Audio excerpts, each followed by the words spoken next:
Beno, kulturkudeatzailea, komunikatzaile orkestra, esataria, aurkezlea, besteak beste, eskerrik asko Leire hemen egotearren, eta kaixo.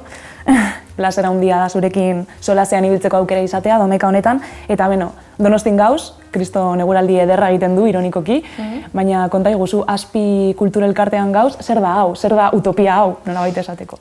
Azpi da, hainbat sortzaileek eta sortutako inguru bat, edo elkarte bat da. Eta, bere garaian kultur proiektu potente batekin hasi zena, eta gaur egun borrokan diharduena lanean jarraitzeko. Azkenean horrelako leku batean, Donostia bezalako hiri batean, halako inguruak beharrezkoak dira, multidisciplinarrak, horizontalak, eta laguntzen dutenak sortzaileen artean lan egin ahal izateko, baita kanpotik datozen sortzaileentzat ere gune izan daitekeena eta inspiratzailea dena, ez? Oso inspiratzailea. Instituziotik at dagoena, baina, Eta Goroziko auzoan gainera, erdigunean, Donostiko erdigunean, baina konta iguzu pizka bat, artista ezberdinak zauzie, momentu honetan ikusi dugu daukazuela argazkilaritza leku bat, keramika egiteko hainbat leku baita ere, nola azalduko zen? Oraintxe bertan argazkilaririk ez dago, baina diseinatzaileak daude, hainbat diziplinetan aritzen diren diseinatzaileak daude gainera, arkitektoak daude, zinemagileak, keramikarekin aritzen direnak, rol jokoekin kultur eraldatzailearen alde egiten dutenak baita ere, eta anitza da, leku anitza da. Eta hemen ere ekintzak egiten dira, tartean behin, erakusketak egoten dira, performantzen bat ere, rol jokoak egiten dira, euskara klaseak ere eman izan dira, gure artean, kultur elkartrukaketarako lekua da, sopa edo zerbait gertatzeko lekua proposa da. Eta aipatu duzu pizkat, ez dakit oso zaila dan bizirautea, honelako oasi kulturalak bizirautea, hemen gainera, eta gainera baita ere aldatu dalako testu ingurua, aipatu genuena bestegunean gaztetzien... Bai, nik uste dut hori evidentzia bada, ez? Kultur munduak edo, kultur unibertsoa edo kultur ekosistema urteekin aldatzen joan dela. Hori ez da, orain asmatu dugun goza bat, evidentzia bada. Eta pentsatzen dut, Donostian, ni Donostiara bizitzera etorri nintzenetik edo nahi egatu nintzenetik orain arte asko aldatu izan da. Baina baita ere, nire bizitza profesionalean edo bizitza militantean bizizan ditudan aldaketengatik edo gauzengatik, baita ere, ikusten da, ez, garai batean, ez dakit gazteagoak ginenean, 15, 16, 17, kultur inguruan militatzea zertzen eta gaur egun zer izan daiteken. Ikusten da, falta dela erreleboa, falta dela ondorengotza, inguruak edo inguru horizontalak edo ez dakit nola esan, Azpi bezalakoa da inguru horizontal bat, edo gaztetxe bat izan daitekena. Autokudeak eta hainbatean baita. Bai, geroz eta gutxiago daudela, geroz eta gehiago itxe egin direla, eta ez dut esango arrankerik ez dagoenik, badagoelako, ez? Eta azkenean kultur grina beti sortzen den eta gertatzen den gauza bada, gizakiarekin bat egiten duelako, baina gian guk bizi izan genuen moldeetan ja, ez existitzen edo ez da inbeste existitzen, ez? Gu militanteak ginen, militatzen genuen doako lana egiten genuen, nolabait, eta gaur egun batzutan, zaintzaren izenean edo jartzen da erdigunean gehiago bizitza, izan behar duen hori. Bizitza bizigarria. Bizitza bizigarria izatea, baina bizitza bizigarria izateko batzuetan ere inguruak eman behar dizu, eta kultur hori bizirik egotea beharrezkoa da. Euskara bizirik mantentzeko, musika bizirik mantentzeko, literatura bizirik mantentzeko, danon gara, ekosistema baten parte, eta ekosistema horiek aldatzen ari dira, etengabe. Militantzia eredu hori aldatu da, egoteko moduak aldatu dira, horizontaltasuna ulertzeko modua aldatu da, eta beti daukagu sentsazioa erreleboa falta dela, baina gian ez da erreleboa falta, gian falta dena da erreleboaren estruktura berri bat, edo egiteko modu berri bat ondino asmatu ez dena, ez? Eta nola uste duzu daitezkela aruntz edo, jende gazteak agian ez ditu gure egiteke era horiek erabiltzen, hori da. Nik zalantza daukat eta beti izan dut zalantza horrekin, sinetsita nagoelako mugimendua beti gora sortzen dela eta ez goitik bera. eta orduan, bueno, ia da, instituzioetatik, diru laguntzetatik, beketatik, eta lagundu daitekela sortzailea edo lagundu daitekela egiteko gogoa daukan persona hori, alik eta modu duinenean egin dezan lana, baina egia da baita ere, diru laguntzak tartean direnean edo beti daudela oinarri batzuk eta egiteko molde batzuk, ez? Eta askotan sormen prozesu bat hasten denean ez dakizu nora heldu nahi duzun. Badakizu beharra daukazula egiteko, baina ez nora ailegatu nahi duzun. Eta orduan, zer egin dezakezu, ez? Dirurik gabe aurrera egin, edo dirua daukazunean molde batzuen barruan lan egin. Orduan, uste dut mugimendu hori betik gora etorri behar dela eta guk ez dugula ezer asmatu behar. Etorriko dela, etorri behar baldin bada. Kontua da, gauza bat adibidez garrantzitsua dena gaur egun, da fijatzea, egitea gazteen mugimenduei eta gazteek egunerokotasunean lana nola egiten duten, nola ikasten duten, nola bizi diren, nola... Eta guk adibidez oso argi geneukan, sistemak itzulbiratzeko gaitasuna geneukala. Hau da, interneta sartu zenean, oso argi geneukan, software libreak existitzen zirela eta agian guk zerbait programatu genezakela. Gaur egun ez da horren argia hori. Gehiago pentsatzen da, dagoen hori nola itzulbiratu daiteken. Baina ez hainbeste zuk sortu dezakezula zure ingurua aparte edo horrekin elkarlanean izan daitekena. Ordan, mugimendua betik gora etorrita beti egongo dira formulak, beti egongo dira diru laguntzak, beti egongo dira erramintak, beti daude erramintak. Baina, asmatu behar dute modua egiteko. Eta guk, hemen behar diegu inguru bat hori asmatu dezaten.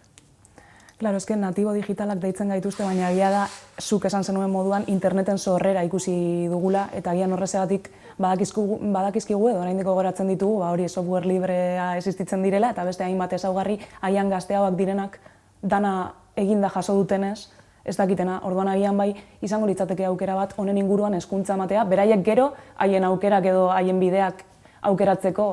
Bai, ez dakit dana eman diegun, Bueno, eman da dinot el pescado vendido, baina ez. Eszenario bat jarri zaie, edo jadagoeneko ingurune digitalak funtzionatzen duen eszenario bat badaukate. Online eta offline bereizketarik ez dago. Oraintxe bertan zutabiok, hemen eseri aurretik, hitz egin izan dugu batean, hitz egin dugu telefonoz, hitz egin dugu WhatsApp bidez, mesularitza bidez, ordan hemen badago elkarrizketa bat grabatzen ari dena, baina era berean egonda elkarrizketa bat horren aurretik, elkarrizketa hau prestatzeko eta gure artean sortu dira kodigo batzuk hemen agertuko ez direnak eta jendeak bere etxean ulertuko ez dituenak. Ordan, online eta offline bereizketarik ez da existitzen ezertarako ere ez. Kontua da, gu jaio ginen eszenario batean eta beraiek jaio dira beste eszenario batean. Eta beraien ondoren datozenak alfa belaunaldikoak beste eszenario batean. Da, zuk ze kode dituzun eszenario guzti horiek deszifratzeko. Eta uste dut ez gaudela asmatzen ari hezkuntzarako salto horretan momentuz. Digitalizaziorako salto horretan. Gu bagatoz herri honetan, bagatoz militantziatik, sindikatuetatik, gatazka sozialetik, eta badakigu zer dan kalera ateratzea, badakigu zer dan kalean egin behar izan ditugun gauza guztiak egitea, guk egin izan ditugulako, gure gurasoek egin dutelako, aiton amonek egin dutelako, claro, inguru asko erosoago batean jaiotzen zarenean, eta bueno, kostatzen nahi zaigula ere guri errelato bat eraikitzea horren inguruan, eta datozenei asaltzea, zer pase den herri honetan, eta non mugitzen garen, ez? Erosotasunetik zailagoa da. Eta zuk aukerak etengabe bilatu behar baldin badituzu, zeka, guk pentsatzen dugu, beraiek geroz eta erosoago bizi direla, ez? Bizi baldintza, oinarrizko bizi baldintzetan agian bai, baina bizi baldintza intelektualetan edo kulturaletan esango nuke ezetz.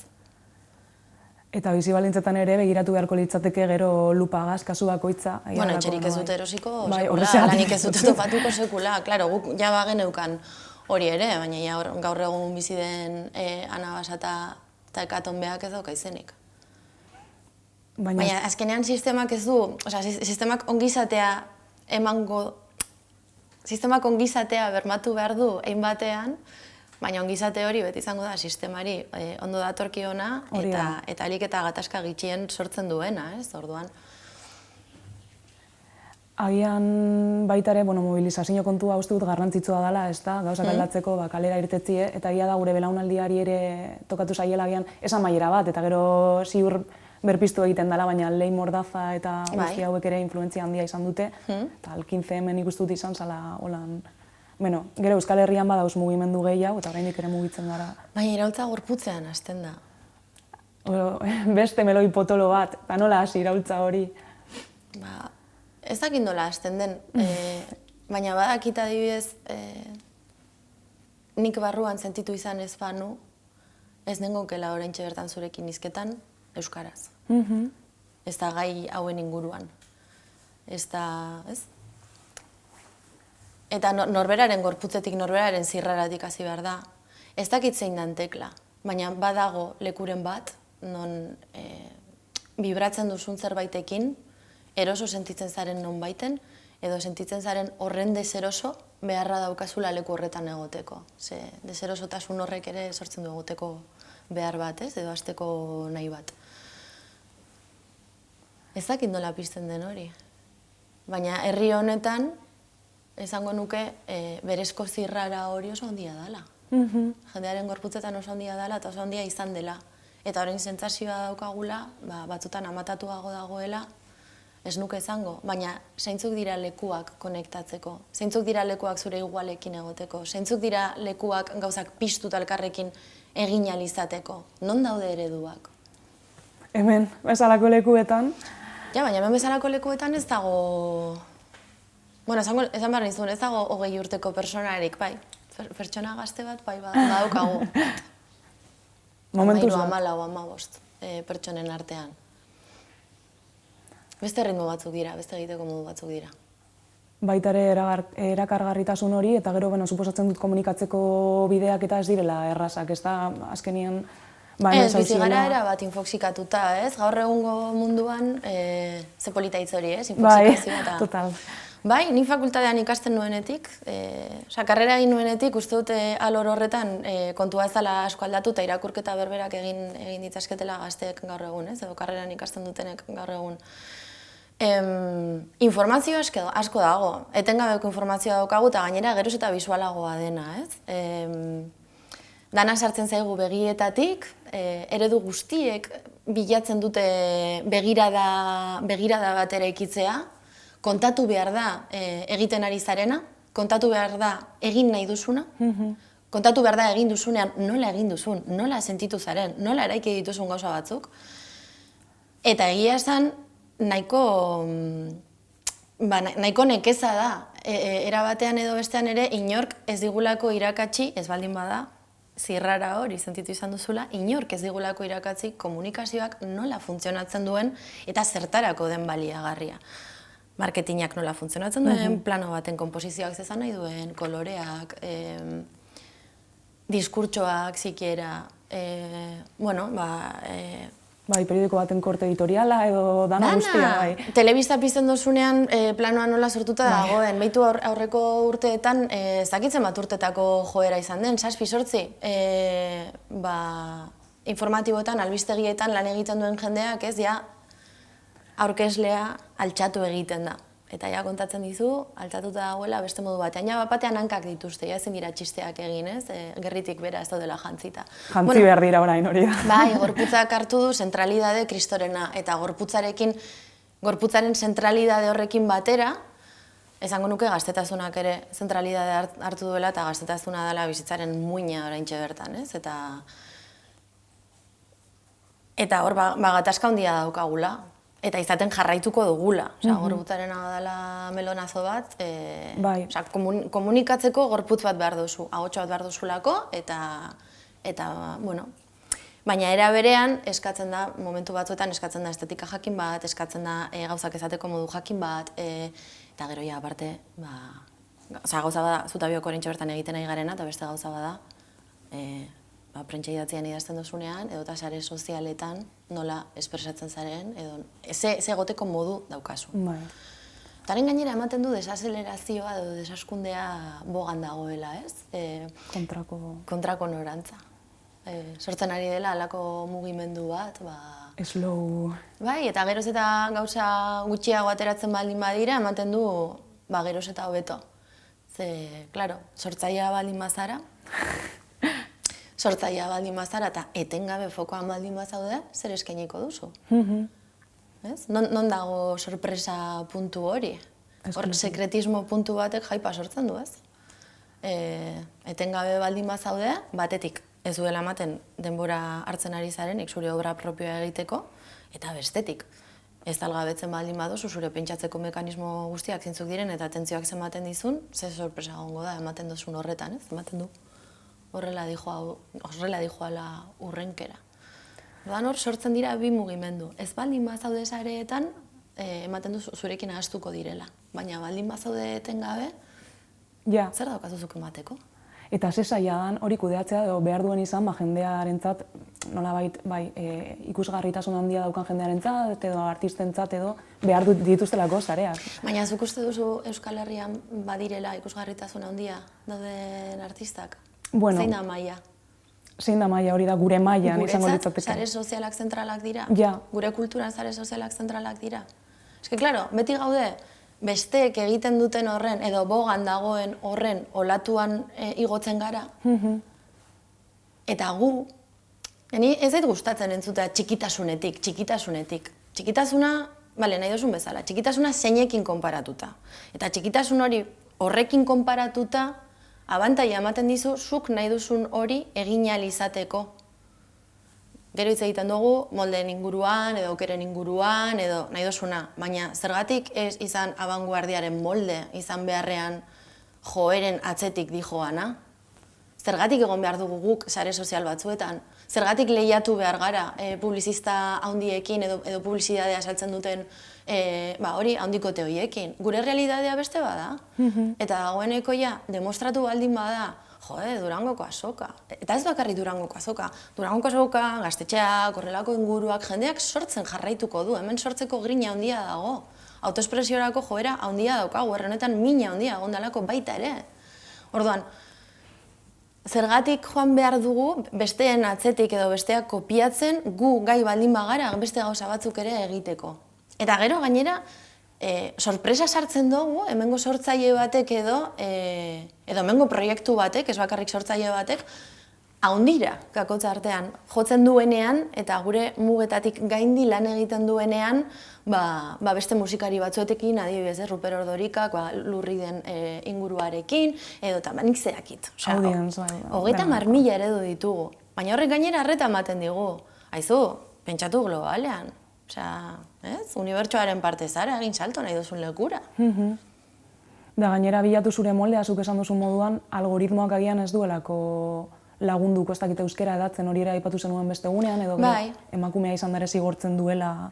Bai, klaro, algoritmoa azken batean, eta berni ez naiz ingenieria eta... Baina ezagutza daukazu honen inguruan. Baina algoritmoa elikatzen da gertatzen diren gauzen inguruan. Gizartearen erreflejo bat edo isla bat izan daiteke, ez, algoritmo hori. Guai. Evidentemente, algoritmoa gehien bat elikatuko du indarra handien daukana, edo korpus handien daukanak, ez? Edo gidatu nahi duenak algoritmoa nora baitera, salmentak igotzeko, audientzia igotzeko, edo berak behar duen merkatuetekin hori ateratzeko. Berdinetan gaude, askotan hitz egiten da algoritmoa jakeatzeaz.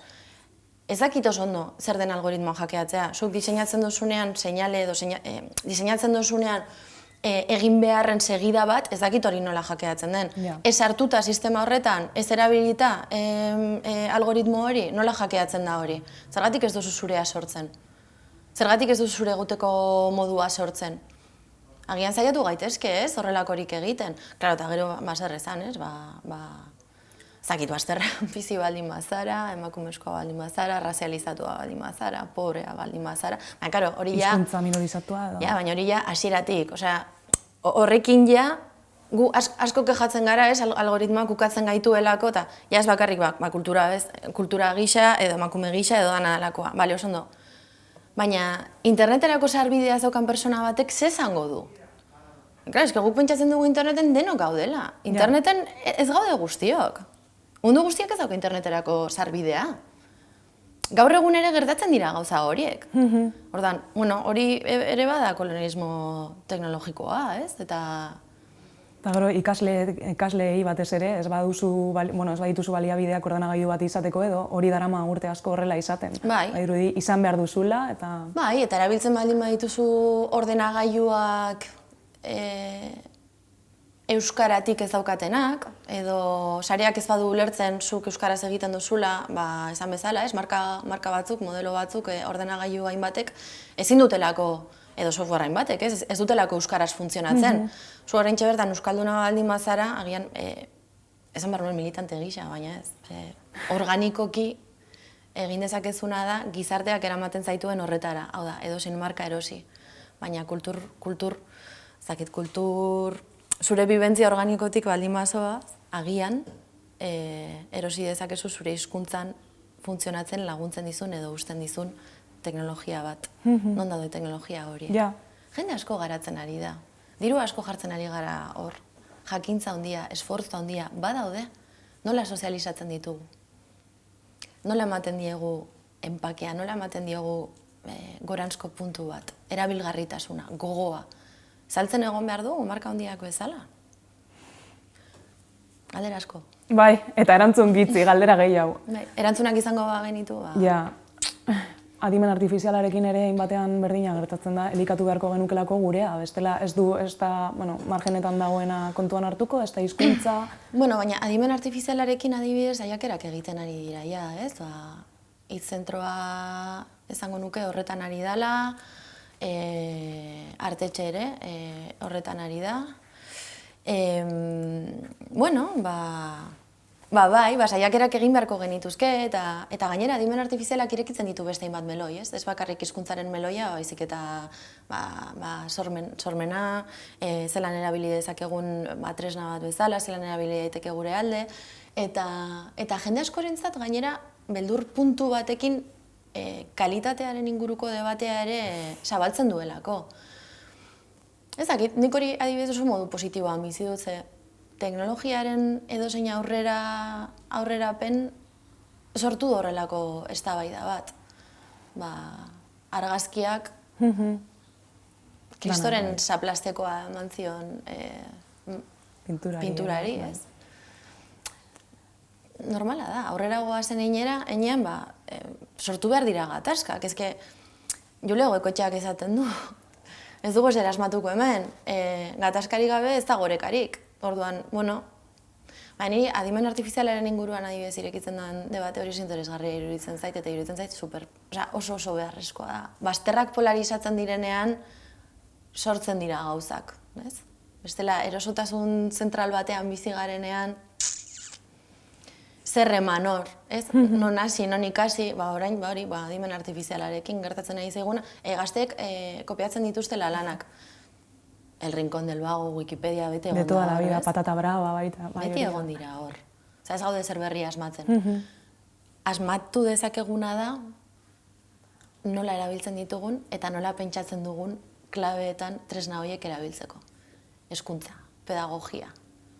Zu kapasa zarela hori erabiltzeko beste gauza bat egiteko. Hori Kenneth Goldsmithek adibidez asaltzen du idazketa sortzailearekin. Gauza askoia eginda daude eta gauza askoia idatzita daude, baina zuk badaukazu liburu berri bat idaztea beste liburu batzuen zatiekin, adibidez, eta hirugarren sorkuntza bat izango litzateke. Eta hori ez da kalitatezkoa? Ja, eta nork erabakitzen dago gainera zer dan kalitatezkoa, bai. Adimen artifizialak oraindik emango duena. Asko emango duela, bai hori bai, baina bai uste dut, beste egunean aipatzen zuten, klaro, azkenien adimen artifiziala zuk ondo esan duzun moduan guk elikatzen dugu, eta orduan depende nork dagoen adimen artifizial hori elikatzen, badirudi agian historiaren inguruko hausnarketak ilustrazioaren aurrekoak direla batzutan, edo ez daukala satiar hori, edo agian margenetan dagoen jendea kontuan hartzeko pultsino hori. Osea, egin batzuetan, agian bai komeni litzateke, margenetan dagoen jende hori, elikatzea adimen artifizial hori, bai, giza eskubideen defentsan segitzeko eta ez atzera pausuak emateko edo... Bai. kapitalismoaren tresna hotz bakartzat hartzeko. Baina munduaren historia da, ez? Bai. Beti izan da horrela. Claro, baina espektakularen gizarte horretan eta harremanduta aipatu dugunarekin, jende gazteak bai izango luke agian filtro hori, eta ez dauka, autokritika agian gutxiago garatzen dalako alde batetik, eta gero zuzenian daukatelako bai, akzesoa hainbat eta hainbat informaziora. Baina nik uste dut ala ere, kontu zibili behar dugu gaztei zer eskatzen diegun. Gu 20 urtere egin zer ginen? Ja. Eta zer gara, osea, ni, vamos. Claro, baina, ez? Beti askotan begiratzen zaie salbatzaileak izan beharko balira bezala, egiten dutena, ez dakit, gure begiradatik, ez kritikotasunetik, utzi egiten. Utzi egiten eta ez bakarrik utzi egiten, baizik eta ikasi egiten duten horretatik baita ere, ez? Guri lehenengo aukera nork eman zigun. Hortaz ere pentsatzea guai egongo litzateke, Eta nola ikusten gintuzten gazteak ginenean, azkenien esaldirik zaharrena dela, ja Sokratesek esaten zuela. Niri oso zaila egin zitzaidan, gustatzen zitzaidan horretan lan egin ahal izatea. Eta askotan esan dut, eta askotan errepikatuko dut. Nik behin Aitor Arregirekin egin nuen topo, Aitor Arregi izan zen nire unibertsitateko irakaslea, eta Aitorrek esan zidan. Eman zure buruari 3 urte, ez dakitzen bat esan zidan, 3-4 urte. Eta tarte horretan lortzen ez baldin baduzu, pentsatu beste gauza batera dedikatzea, baina emaiozu zure buruari tarte bat. Karo, ateratzen ginen, bere halakotasun batekin, gainera, atera ginen, nire belaunaldia atera ginen krisi garaian. Krisian bete-betean, karrera amaitu eta zapla. Ez zegoen ezer, ez zegoen lanik, ez zegoen ezer momentu horretan. Egin den gu, privilegiatuak, inork baino karrera gehiago egindakoak, master gehiago, graduondoko gehiago, eta atera ginen horretara, merkatu horretara, non baldintzarik ere ez zegoen. Eta hor, frustrazioak kudeatu, bueno, gero bebai esango nuke, esanguratsua dela, hein batean, gure belaunaldian, ez dakit, badaude sortzaileak, ez? Baina, nik ingurura begiratzen dudanean eta zenbat jende girinatxu ezagutu dudan inguruan eta zenbat jenderen indarrarekin elikatu naizen, bai karreran lagun artean eta segitxik lortu duten zerbait egitea. Ez dakit zerbait naturala den edo ez, baina bai badaukat zentzazio hori, izan garela edo garela belaunaldi bat asko kostatu zaiguna. Gauzak egitea, topatu garela inflexio puntu batean edo arrakala batean, non gentozen sistema zahar, ezkezak izarra den edo ez, beti gertatzen da. Bueno, zaharra aurrekoa zelako, ez da? Haustura horiek, baina pasatu zaigula, pasatu zaigula trena gainetik, pasatu zaigula, gauza batzuetan, ez? 35, 40 bueltan, gauden hori. Bai, guztiz, da gainera esan duzuna zu krisis bete-betean sartzie, baina beste alde batetik badagoela jende asko ikasi ez duela lan egiten ikasi duenean. Eta uste dut bai gure gurasoen belaunaldian, klaro, agian gehienak. Batzuk nahi dutelako eta beste batzuk ez. Ez que zuri esaten zizuten batxillerrean, aukeratu behar zenuela, ze letxe ikasi nahi zenuen, eta askotan karrera amaitzen zenuen, eta karrera esan benetako batxillerra. Karrera esan, gustatu zait, ez, hemendik joko dut, ez. Eta, badaude, ingenieritza edo ikasi dutenak, edo agian, ezakin nola esan, espertiz eremu txikiagoa, edo mugatuagoa daukatenak, gero ja, ikerketan, edo, ezakit, beste hainbat alorretan sartu daitezkenak, baina ja oso gauza berezitua dana, ez. Nik uste letretatik jo genuenok. Badakigu bai. Jo, eta zenbat jendek egiten duen ez dakit zer, eta gero jotzen duen magisteritzara. Edo gero egiten duen goi mailako heziketa zikloa sukaldaritzaren inguruan. Edo batean konturatzen zara zuri gustatzen zaizuna dela zure baratza, eta ezin zarela baratzetik bizi, eta ordan daukazula erdipurdikako lan bat, betetzen zaituen horrek dalako baratzan ibiltzea. Karo, ez karrera amaitzen duzunen eta lan eremura ateratzen zarenean, lan eremura ateratzeko bokazioa baldin badaukazu, hori ere beste gauza bada, egiten duzu aldosuna. Eta uste dut urteek ematen dizutela beste, pentsatu nahi dut, abiadura jeisten doala. Bilatara bat egon behar du, noski bestela. Urteek aurrera egiten duten heinean. Baina bai, zango nuke gaztei gehiegi eskatzen diegula, etengabe ditugula begimiran, pentsatzen dugula mundua salbatu behar dutela, eta agian danon kontua da, heziketa kontua da. Nagusiak garen adierazgarria da ere ikuspegi hori izatea, ez da? Ez gara nagusia, nagusi izatea jarrera bada. Esango nuke jakintza metatu gehiago daukagula. Baina ez nagusi, ez zaharra. Ez, baina gazteak begiratzen hasten zarenean kanpotik, hori, adierazten duen gauza bakarra da zu jasauzela talde horretan gauza berriak ekarriko dituenak edo besterik gabe. Eta orduan bai errespetuz begiratu behar direla eta utzi egiten. Eta baliabideak emon. Eta gero lehenengo pertsonan zu bai jarraitu zenuen Arregiren, kontzegu hori eta 3 urtetan lortu zenuen. Bai, nik 3 urtetan lortu nuen. Edo lehenago. Nik oso txarto pasatu nuen, oso txarto pasatu nuen. Claro, eske, gauza hauek esatea batzutan, niri pudore handia ematen dit, ez? Nahiago dut gauza trivialen inguruan hitz egin, norberaren bidearen inguruan baino, baina bai esango nuke, adibidez, esan nahi dut. Nik txarto pasatu nuen hizkuntzarekin gatazka nuelako. Txarto pasatu nuen zer egin ez nekielako. Txarto pasatu nuen, bizitzan ere izan nituelako beste gatazka batzuk eta beste gauza batzuk eta horien ondorioz oso persona insegurua nintzelako. Orduan, klaro, gertatzen zaizkizun gauza, gertatzen zaizkizula bizitzan, nahiz eta zuk izan gogoa zerbait egiteko, behar dozu denbora bat, guzti hori jeisteko eta ikusteko zer gertatzen den hor. Nik karrera amaitu du nuenean, unibertsitatea esango nuke utzi nuela 2021ean, jarraitu izan dut beste bat gauza ikasten eta beste bat gauza egiten. Nik batxillerra errepikatu nuen, adibidez. Ez nintzen ikasle super ona izan. Hezkuntza ematen zan bezala ez zidalako balio. Ez nintzelako engantzatzen inon ere ez. Libra ba, no? Baina, gertatzen ziren gauza horiek. Eta ez neukan oso argi, banekien komunikazioan lan egin nahi nuela, eta niri irratia gustatzen zitzaidan, baina ez neukan oso argi zer egin nahi nuen. Musika gustatzen zitzaidan pila bat eta literatura baita ere, baina ez neukan oso argi sortzailea izan nahi nuen ere ez. Instrumentua jotzen hasi nintzen, baina esketzian sobera pizten ere instrumentua jotzeak, ni kontzertuetara joaten nintzen eta hor bibratzen nuen. Baina ez neukan gogorik ere ez pertsona horien laguna izateko, baina bai, euren sormen prozesuekin bai flipatzen nuen. Eta ordan, izan da prozesu bat apurka, non, konturatzen zaren, kateatzen zarela, pertsonen historiak ezagutzen dituzunean, eta horrek eramaten zaituenean beste referentzia batzuetara, eta daukasun, zuri gertatzen zaizu orain, ez? Elkarrizketak egiten dituzunean eta ikasteko kriston aukera daukazu. Eta jende pila bat ezagutzeko, eta historia pila bat. Zure lagunak dira? Ez, batzuk zorionez gero bai, ez da, baina hori bai. Baina normalean ez da horrela gertatzen. Nik karrera amaitu nuenetik lehenengo lan duina izan nuen arte, pasatu ziren 10 urte, gutxi gora bera.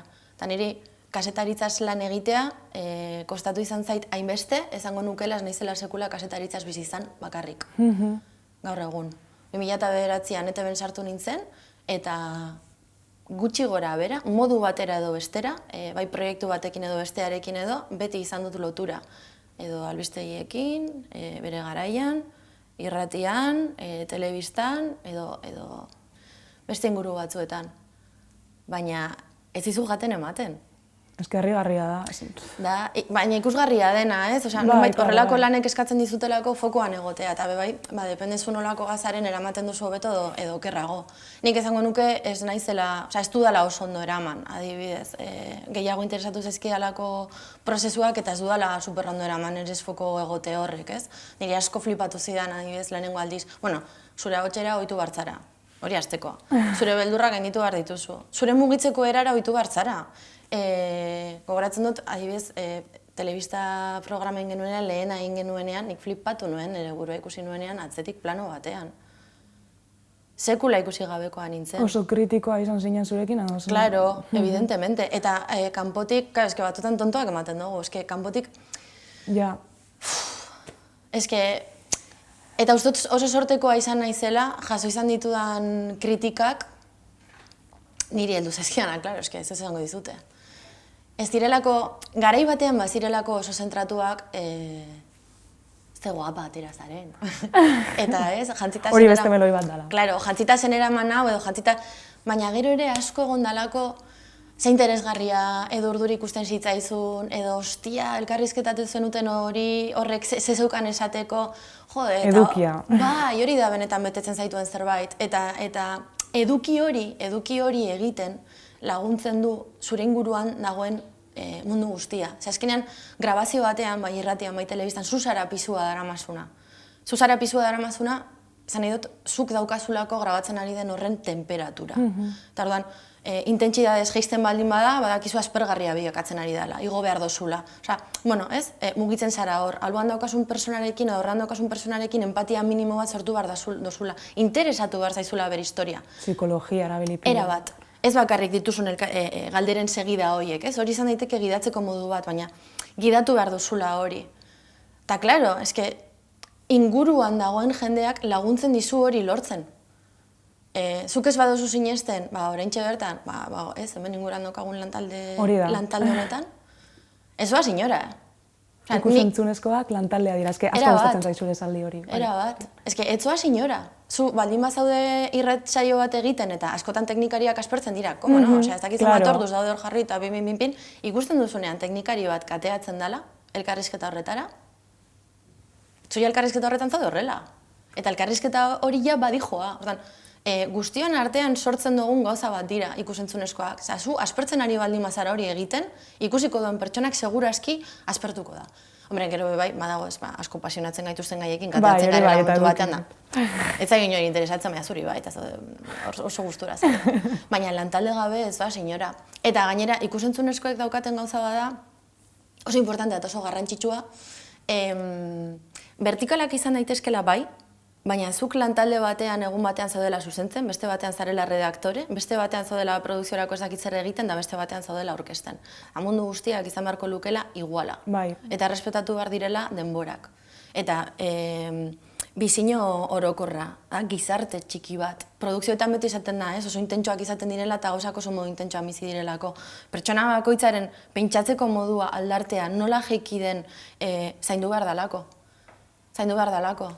Eske, zuk ez dituzu plano guai batzuk aterako baldin bazado, bueno, baldin bazado horrela. Eske, dana da. Eta hori asko gustatzen zaigu ikustea, ez? Eta niri adibidez, bada gauza bat oso inkomodo sentiarazi nauena, igual bai emakumean ez delako, ez dakit ez, zaintza kontu guztia den gatik, ez? Zorionak pertsona bati ematen zaizkionean lantalde batean, ez?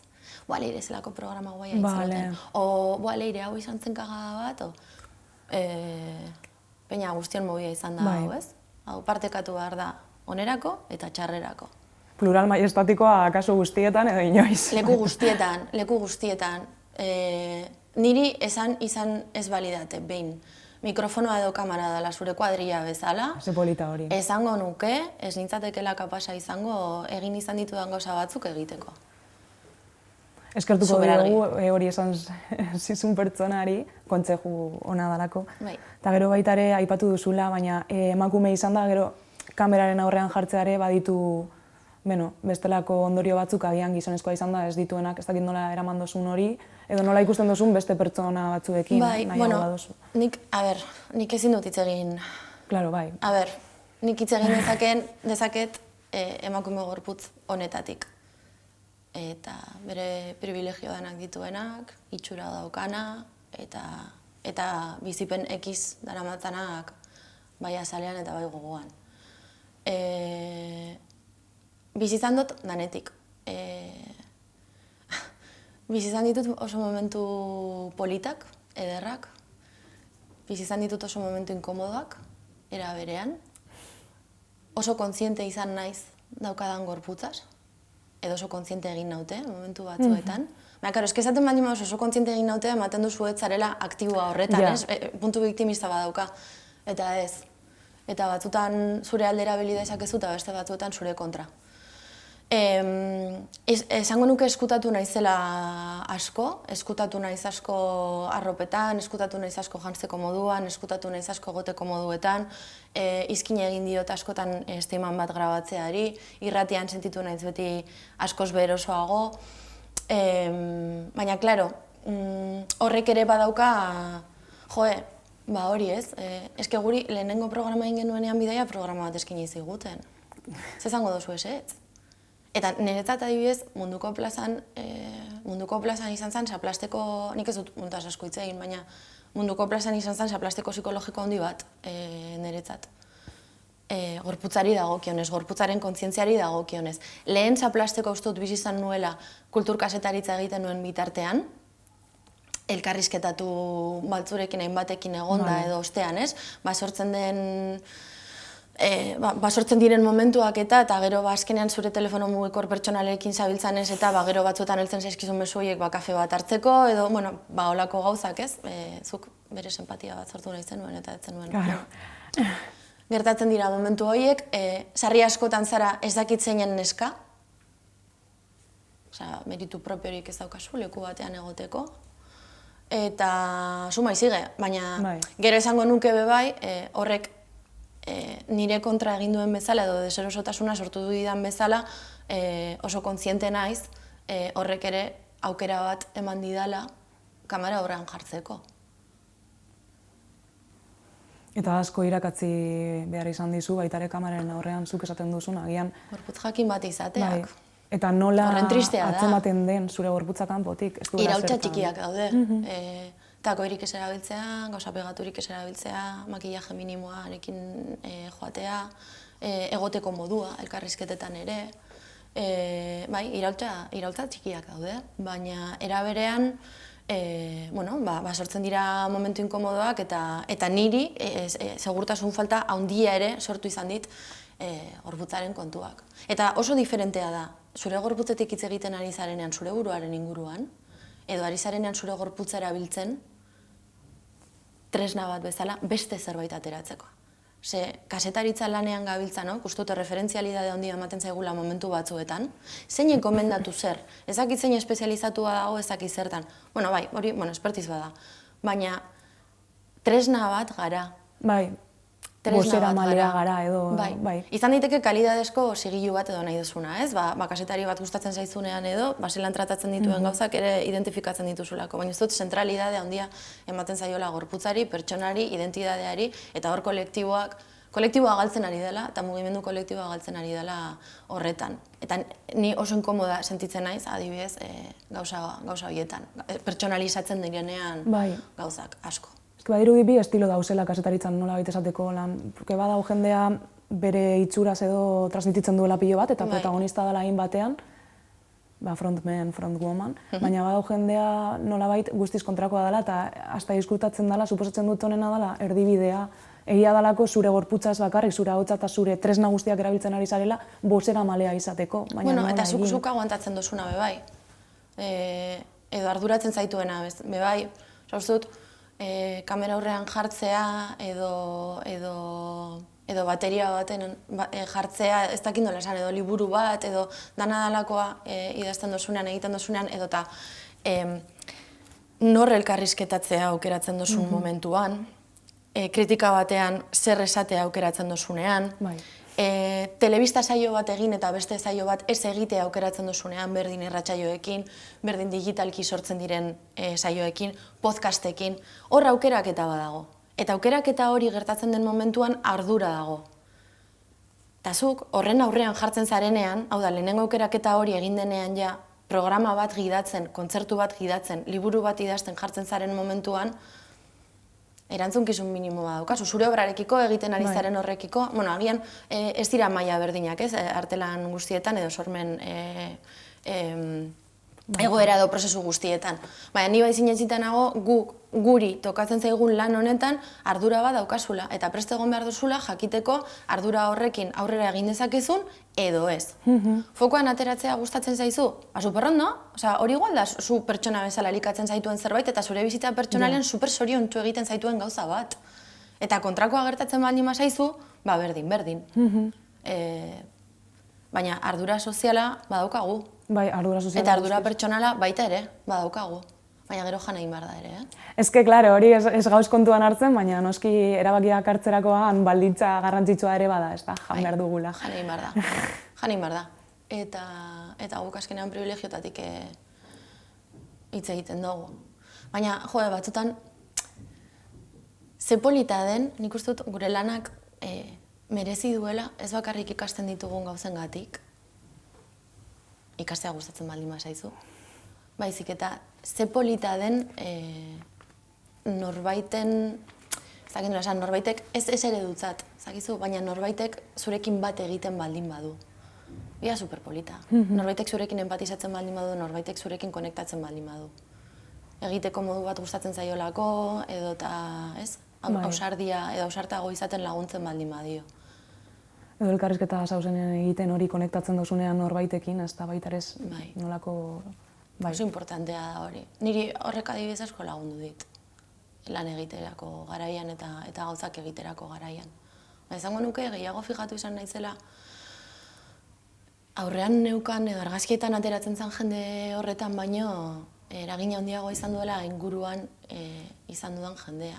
Bai erredakzio batean, edo bai lantaldean, edo... Kuadrillan, familian... Bai, familian zer esan. Claro, kuadrilla eta familia gainera hainbatean... Eta inguruan, ni basaurikoa naizela. Hori da, basauritarra, eta horren inguruan ere egingo dugu, berba, hainbat etxe dituzula, gainera munduko plazan egon da gero suposatzen dut gehiago, baina, bai, basauritarra zara, baina orain Donostin daramazu zenbat denbora. 10 urte. 10 urte. 10 urte. Atzo izan balitz bezala, zuk esan zenidan, hori eske gustatu zitzaidan nolabait como titularra, Basauri dala zure senarra edo zure bikote finkoa, eta Donosti izango litzateke zure amorantea. Maitalea. Bai. Irabazten ari da, bai, bada. Basauri beti izan da, nik Basaurirekin izan dut alako gatazka, baita ere, esan dakoa, ez? Basauri izan dalako, sortu nahi zen lekua da, baina mina handiak pasa izan ditut herri horretan ere. Ez ezaten dutenean. Batzutan ez dauka zertan izan herri txik infernu handi. Herri handi izan daiteke infernu bat izateko baita ere. Eta... nik uste dut, ja urteak pasatzen direla, eta ez, esan daitezkeen gauzak ere direla. Eta nik esango nuke 15-16 urterekin gitxi gora bera, pasatu nuen bulina, eta pasatu nuen bulina, desente nagusi izan nintzen arte. Esango nuke, karrerara edo joan nintzen arte, horregatik ere galdu nuen urte bete, eta ordan, Basaurirekin beti bizi izan dut alako gatazka, izan delako herria eman didana nik nahi nuen hori, hau da, irratian trebatzeko aukera izan nuelako, kontzertuetara joateko aukera izan nuelako, asko irakurtzeko aukera izan nuelako, nik beti adibidez ikasten nuelako liburutegian. Eta liburutegian sentitzen nintzelako superaske. Lau parieta hoien artean, nintzen oso pertsona soriontsua momentu horretan, leku horretan, adibidez. Baina, eta orain esango nuke, kanpora joan nintzen ikastera, eta lana, eta beste, eta 10 urte igaro direla, esango nuke herriarekin adiskidetzen ari naizela berriz ere, beste leku batetik, beste heldutasun batekin, edo egoteko beste modu batekin, eta episodio horrek, zure bizitzan bulinak usten duen zauria, zauri hori ez da sekula osatzen. Zauri horrekin bizitzen ikasten da. Eta zauri horrek usten dizkizu inseguridade handiak. Barkatzen ikasi behar da. Zure burua ere barkatzen ikasi behar duzu. Ez momentu jakin batzuetan... Zure erruaz jartzen zuen. Claro. Nik zer neukan, zergatik gertatu zait hau niri, ez naiz kapaza, ez naiz nahikoa, hori... Gertatu dakizuke ez, horregatik gertatzen, pentsatu dut horregatik ere gertatzen dela, mundu guztiarekin ezin dute, baina batzutan pertsona batekin bai. Eta hori, urte askoan, Basaurirekin izan dut alako, gatazka, ez Basaurirekin herriarekin, baizik eta nik bertan bizitakoarekin. Zure Basaurirekin. Nire Basaurirekin. Baina gaur egun esan dezaket nire Basauri dela beste modu batekoa, dala lasaiagoa, dala etxea, dala min hori besarkatzeko leku bat baita ere, beste gauza bat.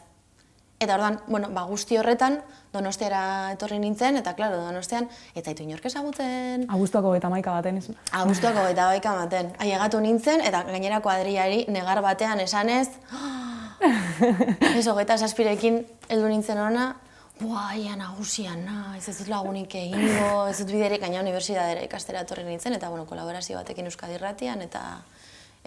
Planazo, vamos. Bai, tumatxakera etorri nintzen, ETV bateko tumatxaken saioan gidoilari lanak egitera, sin más, etorri nintzen hor. Bueno, apurka. 10 urte pasa dira. Itzultzeko prest, etorri zinen itzultzeko prest. 10 urte pasa dira, eta behitu, oraindik ere ez nahi soitzen, eta ez jendeak esaten didanean. Zu donostiarra zara, ez? Ez. Eta ni gainea, ez naiz donostiarra, basaurikoa, basaurikoa naiz, auzo pobre batekoa naiz, eta bizi dut, hiri hau bizi dut beste modu batera. Ez dut bizi horren besteko opulentzia burges horren islarekin, baina bai aitortu behar da hiri honetan urteetan zehar oso lasai bizi izan garela. Osea, etxera joan zintezkela oso lasai, adibidez hemen. Mugimendu batzuetan, mugimendu batzuetan militatzeko edo gauza batzuk egiteko oso inguru lasaia zala kakotxartean. Osea, beti dago ikuspuntu Foucaultiano batetik ez beti dago biopolitikaren eragina eta el cuerpo a cuerpo eta hori ez. Hori gertatzen da leku guztietan. Hemen ere, herri harresia bizizan genuen, ez gauza asko bizizan dira hemen ere. Baina ez da Bilbon egotea bezala, ez da Basaurin egotea bezala, ez da herri erdaldun batean bizitzea bezala, edo euskalduntze prozesuan egondan herri batean bizitzea bezala, ez da zure gurasoek autua egiten dutenean bezala zu ikastolara bat bidaltzeko edo, eta hala ere ateratzen zarenean maila lotxagarri batekin, eskola batetatik ez daukasulako ingururik, ez daukasulako hizkuntza akademikorik eta ez daukasulako hizkuntza sozialik, nolabait. Bueno, gauza guzti horiek ere gertatzen dira. Eta, baina, niri gertatu zeidan bezala, nire bizitza urrenkera izan den bezala beste 11arena. Hau da, ni ez naiz ezerren eredu. Basauriko edozein gazte, gure belaunaldiko edozein pertsonari gertatu zaio, nik kontatzen ari natzaizun guzti hau, bai hezkuntzarekin, bai sozialki, bai lan arloan, bai... Horrela izan da. Urte gutxiren buruan agian aldatu direla nahiko gauzak eta gero agian tarte handiago baten ez direla aldatu hainbat, baina 80ko hamarkada eta nahiko gogortzuak izan ziren, testu inguruaren nahiko ezberdina zen baita ere Bilbon eta hemen, ez? Bai, hori da.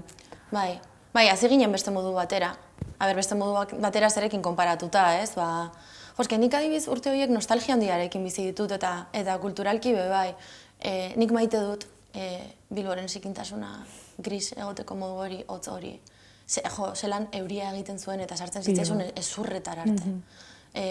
Urriak ziren hotzak, basauriko jaiak zirenean, gaur egun, urrian, engamotzetan joan zaitezke ere. Bueno, eta gauza horiek bizizan ditugu Guggenheimaren eraldaketa, kontzertuetara joaten ginenean, kontzertua areto izateko lizentziarik ez zeukaten lekuetara, ezagutzen zenuenean jendea, bueno, tabernetan, Bilbok daukan usaina. Bilbok daukan usain hori, ez da Donostiak daukan iguala. Bueno, edo Gasteizek edo, ez? Baina ezakit nola saldu. Bilbok daukan usaina egoteko modua, airea, jendearekin elkartzen zarenean kaletik inork ez zaitu begiratzen, oso gutxi begiratzen zaituzte. Hori ez Bartzelonan asko gertatzen da, ez? Kaletik zoazenean jende askok begiratzen zaituela begietara edo, bueno, ezakit, nire pertzepzioa da. Bilbon adibidez hori ez da inbeste gertatzen, ez? Bakoitza dijoa bere bolara, oso ikusten da, ez? Depende sezonetan zauden eta erritmoa, jendeak kaletik, nola aldatu diren kaleak, Alde Zaharrean adibidez geroz eta kate gehiago daude, tabernak ere asko aldatu dira, gu hasi gintuzten tabernak ere asko aldatu dira, mugimendua ere bestelakoa izan da, musika elektronikoa, arte sorkuntza, moda, moda hemenekin eta, ez? Modak ere egin du, bai, zutan, Julene Gregorio eta, sortu dute beste sopa bat, beste zerbait dago oraintxe bertan. Baina guk bizi izan genuen Bilbo hori, zan zikina. Zan zikina eta gauza asko gertatzen ziren. Zerrina zeukan lurrean, zulo batean egiten genuen pixa. Nik ezakit hemen non baiten, zulo batean egin dezakezun pixa taberna batean. Egongo da, guren bat, nik ez dut ezagutu. Ja, nik ez da galetu beharko benuke. Ingendik inora. Bueno, gero bai, ez, torri izan metroa eta torri ziren beste gauza batzuk, ez, baina, jode, eske... Tranbiak ere urte horietan dana batera. Ai, tranbia, bai. Bueno, gauza asko gertatzen ziren Bilbo horretan, eta beti izan du arrisku kutsu bat Bilbok, ez? Bai. Gutxikiak ginenean, Najako tren hori, beste aldera begiratzea, Alde Zaharra begiratzea, San Antonioko zubia pasatzea, hor gertatzen zen dana, zenbat jendek egiten zuen buruaz beste, Renfeko Kantalojasetoko zubitik, adibidez. beste gauza bat zan. Bueno, drogak. Bai, arrazoi handia baita ere. Bueno, drogak eta dana. Zan larrua, zan harria, zan dukados. Giza mugimenduak ere agian, indartsuak bazeuden egin batean ere, bertan. Gaztetzen mugimendua dino eta aipatu duguna ere. Bai. Bilbon hori oso bizirik zegoen. Eske Bilbon gauza asko elkartzen ziren urte horietan, eta Basaurin ere. Elkartzen zen langileen mugimendua, elkartzen ziren emakumeak, emakumeen mugimenduak, eske gauza asko zegoen, eta gainera Basaurin kartzelarekin bizi ginen. Eta ez dakit, nik historia asko jaso ditut etxetik, ez? Basauriko prozesua, gauza asko jaso ditut etxetik. Manifa asko, kontzentrazio asko, korrika egin poliziaren aurrean asko, portaletan sartzea. Eta hori, bai, eske urte batzuen buruan guzti aldatu da. Bai, eskola bat behar du izan, bai. Bai, kontu zibili behar da romantizazioarekin baita ere, baina ikasi behar da hortik ikasten, eta ikasi behar da minori ere eta ikasketa prozesu horri balorea ematen. Erdibidea, berri bere. Hortik atoz, hortik ikasi ditugu gauza asko, eta oso zaila da ulertzea non gauden oraintxe bertan, hortik pasa garela ulertu gabe. Oso zaila da, zergatik dakizkigu kartzelen izenak. Bai. 11 gauza. Eta garena gara horrezegatik edo gatozen lekuetatik. Horrezegatik ere. Horrezegatik ere. Nik benetan gaur egun bizi izan ditudan gauzekin, gaur egun nagoen posizioan nagoela, nagoen lekuan nagoela, asko apreziatzen dut eta besarkatzen dut guzti hori. Eta agian posible da nostalgia puntu bat izatea edo, baina edo igual edade kontua da, ez dakit. Bizkortasun handiarekin bizitzeko gogoan neukan, gauza asko egiteko gogoan neukan, beti maite minduta egon naiz prozesuekin, orokorrean, ez hainbeste eskaparatean egotearekin, erakusleioan egotearekin, baizik eta prozesu guzti horiekin, eta uste dut hortik ere... Bizitzeko beharra, esan zenuena. Bizitzeko beharra handia izan dut. Eta bizitzeko beharra handia daukat. Eta uste dut bizitzeko behar guzti horrek, eraman nahuela egin dituan gauza guzti horiek egitera, eta bizitzeko behar guzti horrek naramala gaur egun erroetara eta sustraietara buelta egitea. Nik asko botatzen dut faltan adibidez, gaur egun daukadan heldutasunarekin eta daukadan egoteko moduarekin, aitit eta mamarekin ezin hitz egitea, adibidez.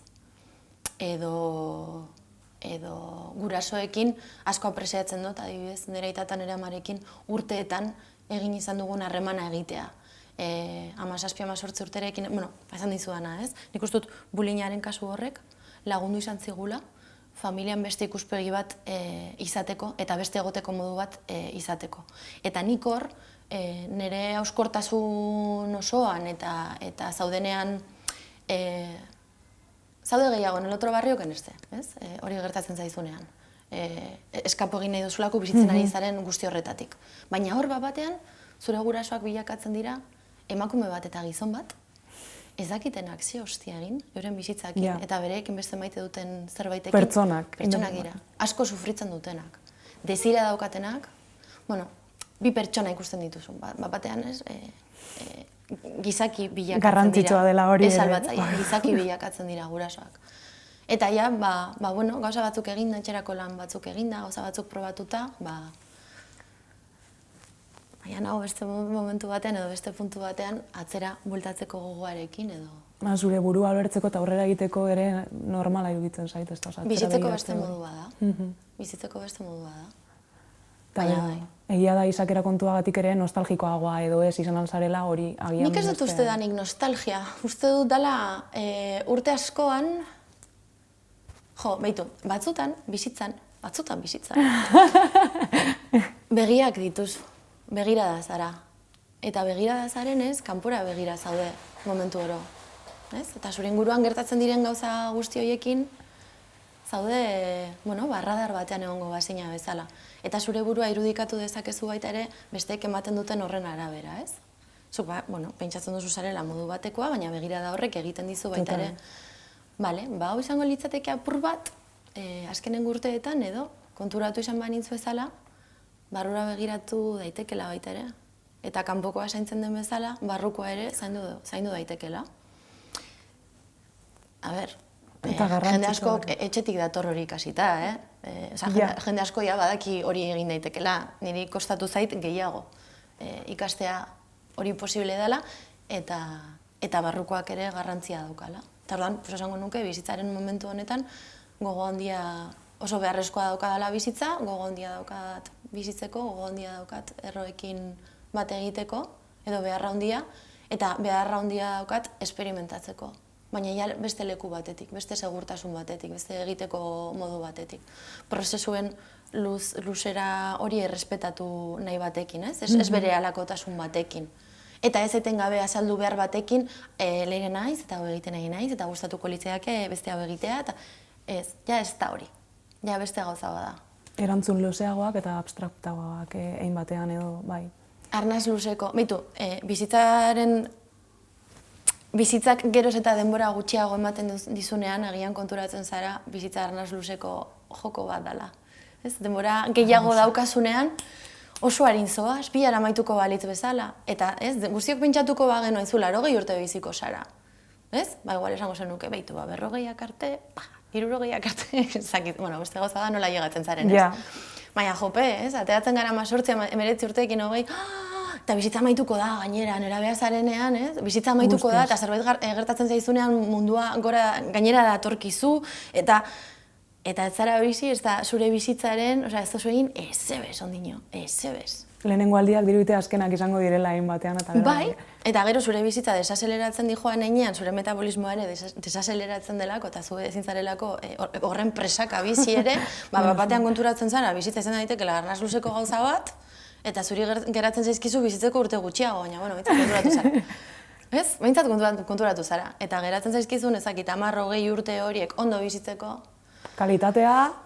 Gerria apurtu aurretik, alzheimerra izan aurretik, eta gauza guzti horiek, baina hasten zara pentsatzen, zaintza nola sartu nahi duzun, ze gauzak egin nahi dituzun, ze geratzen zaizun bizitzan egiteko, edo ez.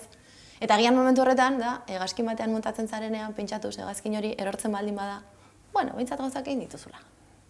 Jo, ze polita. Ze polita esan duzun dana, eta hau bereziki. Hainbat eta hainbat gauza gehiago jorratuko nituzke zurekin, baina bai bukatu behar dugunez, aipatzeko idazlea ere basarela beste gauza. Bai, baina ezer argitaratu barik, baina idazlea basara. Ez dakit aipatu nahi duzun horren inguruan pizka bat zure prozesua edo alde batera utzi nahi duzun? Badauka idaztearen kontuak, bakoitzak bere esperientziatik biziko du. Niretzat idaztea prozesu bada, eta idazte daitezke hainbat gauza. Idatzi dezakezu artikulu bat, edo idatzi dezakezu liburu bat, edo idatzi dezakezu nahi duzun dana. Kontua da, batzuetan, eta uste dut, hau bai, hitz egin dugulako. Kulturaren ekosistema guzti horretan, uste dut batzuetan kasetaria geratzen dela alboratua, eta kasetariari etzaiola itortzen daukan, ez dakit balioa, eta guztiokara ekosistema horren parte, ez? Eta begiratuko bagenu ikuspuntu, ez dakit feminismotik dan, baina bai, feminismotik begiratuko bagenu, kasetaria da alboratua edo bazterrean bizi dana, aitortzen ez zaiona batzutan balio hori. Eta hortik askotan galdetzen zaio, eta zu liburua noizko, edo zuk noizko idatziko. Umea noizko, zureitza noizko. Eta niri hori egiten zait oso violentoa. Hori batetik. Gero bestetik, idatzi izan dut beti. Idatzi izan dut beti bakarrik, ala beharrez. Idatzi izan dut beti, bizirik irauteko izan dudan modurik makarrenetakoa gare batzuetan izan delako, eta honek ematen dozu tremendista ez, baina ez da, izan delako idaztea. Gertatzen zaizkizu hainbat gauza, edo zaude puntu batean da, igual behar dozu idatzi eta irakurtzea. Behar dozu astraitu, edo behar dozu idatzi, zure pentsamendua edo gertatzen zaizkizun gauza horiek jartzeko orbitan, edo ordenatzeko, edo evoluzionatzeko sikiera, ez, pertsona gisa eta egiten ari zaren guzti horren gisa. Orduan, nik momentu batean, izan nuen, idazketa tailerretan egon naiz urteetan zehar asko gustatzen zaidalako esperimentatzea baita ere, ez bakarrik idaztea zuk zure etxan egingo zenuken hori. Eta eman zidaten diru laguntza idazteko, eta idatzi nuen liburua, idatzi dut borradorea. Liburu hori idazten amaitu zanetik, kajoian dago. Eta ez dut beharrik izan hori ateratzeko. Beharra izan nuen idazteko, idaztea, lagin hori idaztea zalako momentu horretan egin nezaken gauza bakarra, fiziko eta emozionala, eta hor dago. Momentuz... Bai, oraintxe bertan distantzia balio izan zian, bizitza prozesu bezala, osea, dana. Lanez aldatu nuen edo lan utzi nuen, hausturain bat izan nituen lanarekin eta egiteko moduekin eta dolu luze bat. Eta orduan, izan zen aitortza bat, jende batek hiltzen zaizunean norbait, ez? Jende askok egiten du pertsona hori hartu eta jarri eta zuhaitz bat jarri, ez? Nik liburu bat idatzi nion. Egin batean ere zuhaitz bat dela ere, eta hori egongo da. Bueno, hori, ez dakit, nik uste dut baita ere momentuak direla, gian aurrerago zuretzat zentzua dauk argitaratzea, eta orduan hainbat pertsona egongo gara gogotsu irakurtzeko, eta bestela oso ondo dau ere mesan utzean geratzi edo kasoi horretan, eta beste gauza batzuk. Edo beste gauza bat idatziko dut, entxufe baten historia, hori da. Edo beste gauza bat. Bai, ezagiteke. Ikusiko dugu eta espero dut berriro ere zurekin elkartzeat kontatzeko. Eta, eskerrik asko Leire. Zuei. Plazera handia izan da. Bardin.